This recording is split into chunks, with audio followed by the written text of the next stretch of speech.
যে যেমন তার সাথে পরেও তেমন। আসলে কথাটা বাস্তব। একজন স্বামী যদি চরিত্রহীন হয় তাহলে তার স্ত্রীও চরিত্রহীন।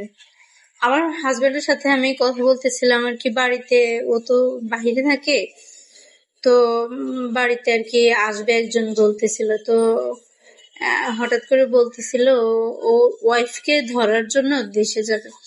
তখন আমার মানে শুনে আমি বলতেছিলাম যে কেন আসবে সে, মানে কি কিভাবে মানে স্ত্রীকে ধরবে মানে। তো ও বলতেছিল যে পরকীয়া করে, ও খারাপ কাজ করে তার স্ত্রী অন্য পুরুষদের সাথে। তো আমি চিন্তা করলাম যে আচ্ছা, অনেকক্ষণ ধরে ওকে আমি বলতেছিলাম যে ওই মহিলা কিভাবে পারলো একজন স্বামীর সাথে, যেখানে জান্নাতে দুইজনে একসাথে থাকবে, সেখানে তারা কিভাবে পারে একজনের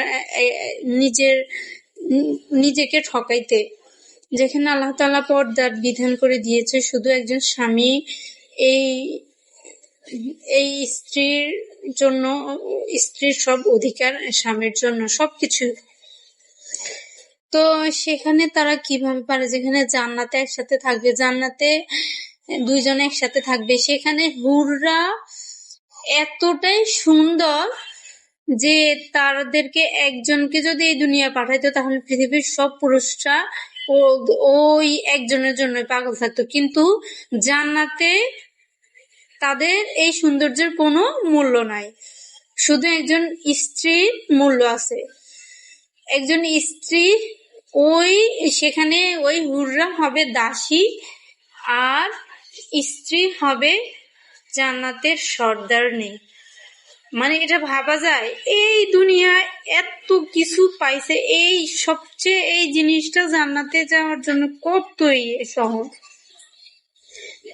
আর সেখানে তারা নিজের এই যে শরীর দিয়ে দিচ্ছে, শরীর দেখাচ্ছে, আস্তাগফিরুল্লাহ, নাউজুবিল্লাহ। আল্লাহ তাআলা প্রত্যেকটা নারীকে পুরুষকে এগুলা থেকে হেফাজত করুক, দোয়া করি। এই যে তারা এটা করতেছে, এটা কি?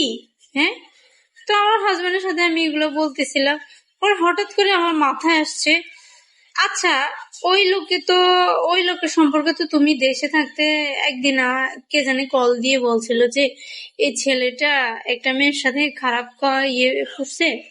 কাজ করছে। তুমি তো সম্ভবত আমার কাছে বলছিলা, তাই না?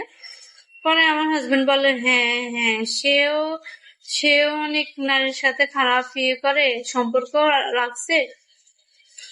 তো আমি বলতেছি তাহলে কি আল্লাহ তাআলা ওই ছেলেটা রাখছে খারাপ চরিত্রহীন, খারাপ দেখেই তো বিভিন্ন নারীর সাথে কথা বলে করে খারাপ কাজ করে দেখেই তো ওর স্ত্রীও অন্য পুরুষদের সাথে খারাপ করে। তো এটা তো আল্লাহ তাআলার থেকে প্রদত্ত, কারণ যে চরিত্রহীন তার সাথে আল্লাহ তাআলা পাঠায়ও চরিত্রহীন মানুষ।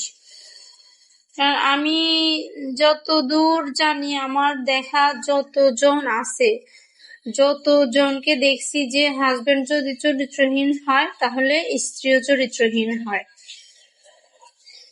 তো এই জিনিসটা আমার খুবই আমার কাছে এখন খুবই খারাপ লাগতেছে যে তারা কিভাবে পারে।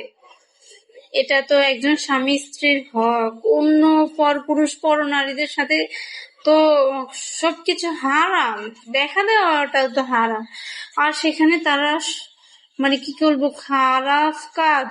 আল্লাহ আস্তাগফিরুল্লাহ, আল্লাহ তাআলা এইসব নারী পুরুষদেরকে খারাপ থেকে হেফাজত করুক।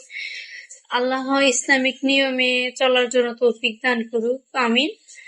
আল্লাহু আকবার, আস্তাগফিরুল্লাহ।